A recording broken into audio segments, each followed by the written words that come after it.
नमस्कार, मैं Manibhushan paramecium topic के 7वें पार्ट के वीडियो में आपका स्वागत है। इस टॉपिक में हम स्टार्ट करेंगे ऑस्मो रेगुलेशन या परासरण नियमन से कि पैरामीशियम किस प्रकार से अपना परासरण नियमन या ऑस्मो रेगुलेशन करता है। पैरामीशियम में संकुचनशील रिक्तिकाओं या कॉन्ट्रैक्टाइल वैक्यूल द्वारा ही परासरण नियमन या ऑस्मो रेगुलेशन का कार्य होता है। शरीर से बाहर चारों ओर के जल की सांद्रता शरीर के अंदर होने वाले कोशिका द्रव्य की अपेक्षा कम होने के कारण एंडोऑस्मोसिस की क्रिया निरंतर होती रहती है, जिससे शरीर में जल निरंतर प्रवेश करता रहता है। अंतर्ग्रहित भोजन के साथ भी जल की थोड़ी मात्रा अंदर पहुंचती रहती है। जल की इस अधिक मात्रा को संकुचनशील रिक्तिकाओं की सहायता से बाहर निकाला जाता है, जो मायोफाइब्रिल की संकुचनशीलता की सहायता से नियमित एवं मध्यांतरों पर प्रकुंचन, सिस्टोल और अनुशीतलन डायस्टोल करती रहती है। ये कहना चाह रहा है कि पैरामीशियम के अंदर, शरीर के अंदर कोशिका द्रव्य की सांद्रता अधिक होती है, मतलब उसमें पानी की मात्रा कम होती है, तथा पैरामीशियम के बाहरी माध्यम के अंदर जल अधिक होता है। तो होता क्या है, इस कारण से बाहरी माध्यम से जल अंतः परासरण द्वारा शरीर के अंदर आता रहता है रेगुलर, नियमित रूप से। दूसरा, एक खाना भी हमने जैसे पढ़ा, पोषण के अंदर ये जल के माध्यम से, वाटर करंट के माध्यम से ही जल, ये खाना अपना पोषण करता है या खाना लेता है, इसलिए इसके शरीर के अंदर रेगुलर रूप से जल एंटर करता रहता है। अब अगर रेगुलर इस जल को बाहर निकालने की व्यवस्था ना हो तो क्या होगा, रेगुलर जल अंदर आता रहेगा बॉडी के अंदर, एक टाइम ऐसा होगा शरीर इसका फट जाएगा। क्यों? क्योंकि अंदर जल की मात्रा बहुत अधिक हो जाएगी। इस समस्या से बचने के लिए इसके अंदर ऑस्मो रेगुलेशन या परासरण नियमन पाया जाता है। यह कार्य कौन करता है? यह कार्य करता है कॉन्ट्रैक्टाइल वैक्यूल या संकुचनशील रिक्तिका, जिसको हम हिंदी में कहते हैं। यह क्या काम करती है? लगातार प्रकुंचन, सिस्टोल सिकुड़ती, और अनुशीतलन डायस्टोल फैलती रहती है। यह काम कौन करता है? इसके ऊपर मायोफाइब्रिल्स, एक तरह के पेशी तंतु समझ लीजिए, की संरचना पाई जाती है। इसकी सहायता से लगातार सिकुड़ती और फैलती है, जिसको हम सिस्टोल और डायस्टोल, प्रकुंचन और अनुशीतलन कहते हैं। इसके द्वारा ये शरीर के अंदर का एक्सेस वाटर लगातार शरीर के बाहर निकालती रहती है। कोशिका द्रव्य से जल एंडोप्लाज्मिक जालिका की कुछ नलिकाओं में स्रावित किया जाता है, जहां से ये नेफ्रोडिल ट्यूब्यूल एवं फीडर कैनाल में प्रवाहित होकर रेडियल कैनाल में इकट्ठा हो जाता है। ये तुंबिकाएं अभिसारित, अभिसारित का मतलब फैलना, ये तुंबिकाएं अभिसारित होकर संकुचित रिक्तिकाओं में विसर्जित हो जाती है। जब रिक्तिका बढ़कर अपना अधिकतम परिमाण प्राप्त कर लेती है, संकुचित होकर पृष्ठ तल पर पेलिकल में स्थित छिद्र द्वारा विसर्जित हो पृष्ठ तल पर तंतुक या पेलिकल में स्थित एक छिद्र द्वारा बाहर विसर्जित हो जाती है। अग्र संकुचनशील रिक्तिका की अपेक्षा पश्च संकुचनशील रिक्तिका में स्पंदन तेज गति से होता है।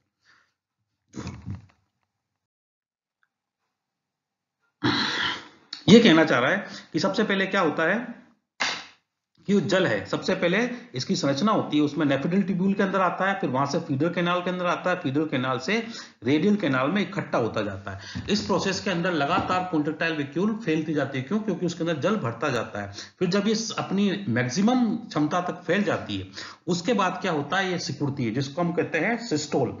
अब सिस्टोल प्रक्रिया के दौरान जब ये सिकुड़ती है, तो जितना भी कॉन्ट्रैक्टाइल वैक्यूल के अंदर जल होता है, ये क्या होता है, एक छिद्र द्वारा ये पेलिकल से कनेक्ट होती है, उस छिद्र द्वारा ये शरीर से बाहर निकाल दिया जाता है। एक सिंपल सा प्रोसेस होता है जिसके द्वारा शरीर का एक्सेस जल बाहर निकाल दिया जाता है। मैंने बताया था जब संरचना के दौरान इसमें दो कॉन्ट्रैक्टाइल वैक्यूल पाई जाती है, अगले सिरे पे, एक पश्च सिरे पे। जो इसकी पश्च सिरे पे कॉन्ट्रैक्टाइल वैक्यूल होती है या पिछले सिरे पे कॉन्ट्रैक्टाइल वैक्यूल होती है, वह तेजी से काम करती है और तेजी से अधिक जल बाहर निकाल। ये इसका पूरा ऑस्मो रेगुलेशन का सिस्टम बताया गया है। हम देख सकते हैं ए डायग्राम में, तो रेस्पिरेशन जो पिछले डायग्राम में दिखाया था, किस प्रकार से जल अंदर आता है डिफ्यूजन के थ्रू। एक तो आता है डायरेक्ट डिफ्यूजन के थ्रू, है ना, एंडोऑस्मोसिस के थ्रू, अंतःप्रासरण के द्वारा जल शरीर के अंदर आता है। अब ये जल क्या है, कॉन्ट्रैक्टाइल वैक्यूल में जाता है। कैसे जाता है? सबसे पहले ये रेडियल कैनाल्स में हो जाता है, जो डायस्टोल फैलती है। फिर रेडियल कैनाल से ये, मतलब पहले ये नेफ्रोडिल ट्यूब्यूल से होता हुआ फीडर कैनाल्स में होता हुआ रेडियल कैनाल में बढ़ जाता है। फिर रेडियल कैनाल्स लगातार फैलती जाती है। अब फैलने के बाद रेडियल कैनाल बिल्कुल अपनी मैक्सिमम स्थिति तक पहुंच जाती है। उसके बाद ये अपन डी डायग्राम में दे सकते हैं। उसके बाद वैक्यूल, ये रेडियल कैनाल डायस्टोल होती है, ये सॉरी सिस्टोल होती है, मतलब प्रकुंचन होता है, सिकुड़ती है, तो उससे जो भारी छिद्र है हम दिखा देते हैं वाटर, उस छिद्र के द्वारा शरीर के बाहर निकाल दिया जाता है। ये सिंपल प्रोसेस है जिसको हम ऑस्मो रेगुलेशन कहते हैं, जिसके द्वारा शरीर का एक्सेस वाटर शरीर के बाहर निकाल दिया जाता है। अब इसके हम व्यवहार की बात करते हैं कि किस प्रकार का व्यवहार करता है। वह क्रिया जिसमें एक जीव अपने चारों ओर के पर्यावरण के साथ सक्रिय संबंध स्थापित करता है उसको हम कहते हैं बिहेवियर। मतलब एक जीव अपने चारों तरफ के एनवायरमेंट्स के साथ किस प्रकार से रिएक्शन करता है, किस प्रकार से रिलेशन स्थापित करता है, उसी को हम बिहेवियर कहते हैं।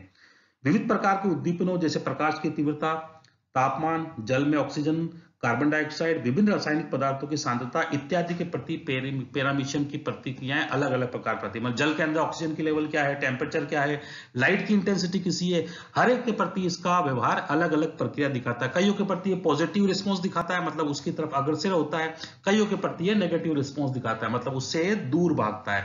ये कौन से व्यवहार होते हैं हम देखते हैं। सबसे पहला व्यवहार जो आता है अवॉइडिंग रिएक्शन या परिहरण प्रक्रिया। यदि तेजी से तैरते हुए इसके मार्ग में कोई ठोस वस्तु आ जाती है तो वह तत्काल कुछ दूर पीछे हट जाता है और बगल से घूमकर अपने प्रारंभिक मार्ग से हटकर फिर आगे की ओर तैरने लगता है। ये अवॉइडिंग रिएक्शन कहलाती है। मतलब वो तैर रहा है, तैरते तैरते बीच में एकदम से इसकी कोई ठोस वस्तु आ गई जो उसका रास्ता रोक रही है, ये क्या करेगा, वापस बैक लेगा, अपना रास्ता बदलेगा और आगे निकल जाएगा।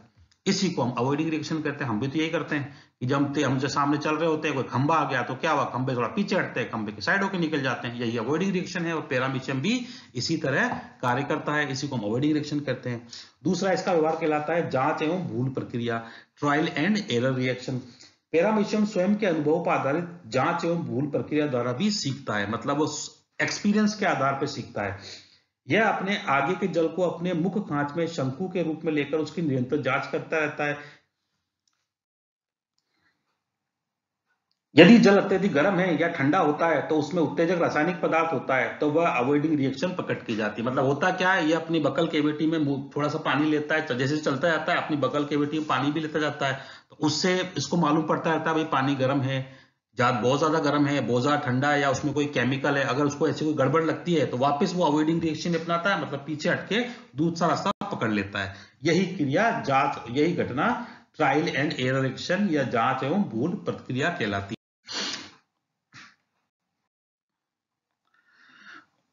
अब ये पैरामीशियम जो होता है विभिन्न प्रकार के उद्दीपनों के प्रति भी डिफरेंस रिएक्शन दिखाता है। जैसे टेम्परेचर के प्रति क्या दिखाता है, तापमान के प्रति होने वाली अनुक्रिया को हम थर्मोटैक्सिस कहते हैं। तापमान के प्रति जो भी रिएक्शन दिखाता है उस रिएक्शन को हम क्या कहते हैं, थर्मोटैक्सिस या तापानु परिवर्तन। इसके लिए सबसे ऑप्टिमम टेम्परेचर या अनुकूल टेम्परेचर होता है 24 डिग्री से 28 डिग्री सेल्सियस के बीच। मतलब 24 से 28 डिग्री सेल्सियस के बीच ये आराम से रह लेता है। उससे टेम्परेचर अधिक या ज्यादा होगा, अधिक या कम होगा तो इसके लिए समस्या उत्पन्न हो जाएगी और ये वहां से निकल जाएगा। यह टेम्परेचर के प्रति रिएक्शन दिखाता है। अगर इससे ज्यादा ये निकल नहीं पाते तो इनकी डेथ हो जाती है। इसी प्रकार ये लाइट के प्रति जो रिएक्शन दिखाता है उसको हम कहते हैं फोटोटैक्सिस। प्रकाश के प्रति जो भी ये रिएक्शन दिखाएगा उसको हम कहेंगे फोटोटैक्सिस। प्रकाश के मामूली परिवर्तन के लिए अनुक्रिया नहीं करते, किंतु तीव्र प्रकाश, अंधकार और पैराबैंगनी रश्मियों के प्रति ऋणात्मक अनुक्रिया प्रकट करते हैं। मतलब नॉर्मल टेम्परेचर है तो उनको कोई फर्क नहीं पड़ता, परंतु प्रकाश बहुत तेज हो जाए या डार्कनेस आ जाए, बिल्कुल अंधेरा हो जाए, या फिर अल्ट्रावायलेट रेज आ जाए तो ये नेगेटिव रिस्पॉन्स दिखाते हैं, मतलब उस दर से दूर जाते हैं, उसके पास नहीं जाते। तो यह लाइट के प्रति इसकी रिएक्शंस होती है। अब तीसरे प्रकार का होता है टच एंड कनेक्शन के प्रति संपर्क।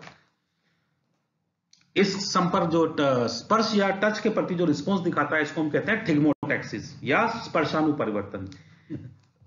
यदि इसका अपेक्षाकृत अधिक संवेदी अगला सिरा किसी ठोस वस्तु से दृढ़ता के साथ स्पर्श किया जाता है तो यह अवॉइडिंग रिएक्शन दिखाता है, परंतु मंद गति से तैरता हुआ यह किसी ठोस वस्तु से टकराता है तो उससे चिपक जाता है, ठहर जाता है। मतलब ये तेजी से चल रहा है और कोई ठोस वस्तु सामने आ जाती है, उसे टकरा जाता है तो ये अवॉइडिंग रिएक्शन दिखाता है, मतलब पीछे हटता है और दूसरा रास्ता ले लेता है। परंतु ये स्लोली चल रहा है, धीरे धीरे चल रहा है, तैर रहा है और कोई ठोस वस्तु सामने आ गई तो क्या करता है, वहीं ठहर जाता है, उससे चिपक जाता है। ये इसकी थिग्मोटैक्सिस रिएक्शंस होती है जो एक अनुक्रिया दिखाता है। रासायनिक पदार्थों के प्रति, इस रासायनिक पदार्थों के प्रति जो भी अपनी बिहेवियर दिखाता है उसको हम कहते हैं कीमोटैक्सिस। ये ज्यादातर नेगेटिव ही होती है।